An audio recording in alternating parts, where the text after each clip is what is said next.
આ ન્યૂઝના પ્રાયોજક છે tattoo and nail studio. અમારું સરનામું છે ઓમ બિઝનેસ પ્લાઝા, સર્કિટ હાઉસની સામે, હાલર રોડ, વલસાડ. અને પ્રીત એસ્ટેટ એજન્સી. ફ્લેટ, બંગલો, પ્લોટ, વાડી, ફાર્મ હાઉસ, ફેક્ટરી તેમજ ઓફિસના લે વેચ માટે અથવા ભાડા માટે સંપર્ક કરો. આપણા ઉમેદવાર જીતવાનો છે એ તો નક્કી જ છે. આ તો એમપી સાહેબ અહીં બેઠા છે. મેં સાંભે જ એને લડેલા એટલે મને ખબર કેટલા મત મળે ને કેટલું શું થાય એને ખબર નહીં મળે. પેલા વાસદાવાળા લડતા છે ને એની ખબર નહીં મળે.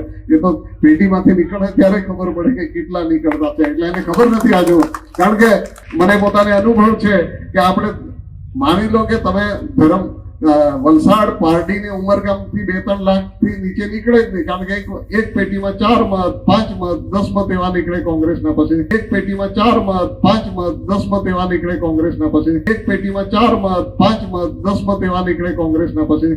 પેલા ઊંઘ ઉડી જાય તો કાઉન્ટિંગમાંથી જ ઊંઘ ઉડી જાય કે આપણી ગઈ વાત એમ. એટલે આ પરિસ્થિતિ છે. એટલે એમાં કઈ બહુ ચિંતા કરવાની જરૂર. પેલો બહુ ભડકો લે તો જલ્દી ઓલવાઈ જાય. એટલે બહુ એમાં ચિંતા નહીં કરવાની. ભડકો લે ને તો બહુ જલ્દી ઓલવાઈ જાય. કાં તો દીવો ઓલવાનું તો જોરમાં વધારે સળગે એવું ચાલ્યા કરતું છે. એમાં બહુ ચિંતા નહીં. કારણ કે મને એનો અનુભવ પૂરેપૂરો છે.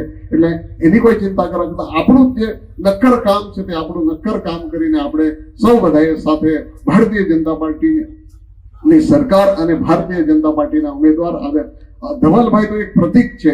કારણ કે હું ધારાસભ્ય તરીકે ઉમેદવારી કરું તો બધાના ઘરે ના પહોંચી શકું. મારા કાર્યકર્તા સંગઠનના એક કાર્યકર્તા ચૂંટાયેલા પદાધિકારીઓ એ જ પહોંચી શકે. કારણ કે હું તો ગામમાં મિટિંગ કરી જાઉં, બધાના ઘરે થોડા પહોંચવા. બધાના ઘરે પહોંચનાર તો કાર્યકર્તા જ પહોંચે છે.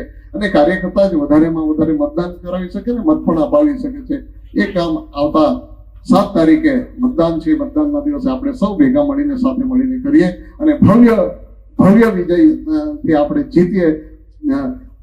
આપણા ભારતીય જનતા પાર્ટીના અધ્યક્ષ CR પાટીલનું જે લક્ષ્યાંક છે 5 લાખનું છે એ 5 લાખના લક્ષ્યાંક સુધી પહોંચવા માટે આપણે તમામ કાર્યકર્તા મહેનત કરી અને આપણું જે લક્ષ્ય છે એ લક્ષ્યને પાર કરી એવી શુભેચ્છા સાથે વિરમું છું. ભારત માતા કી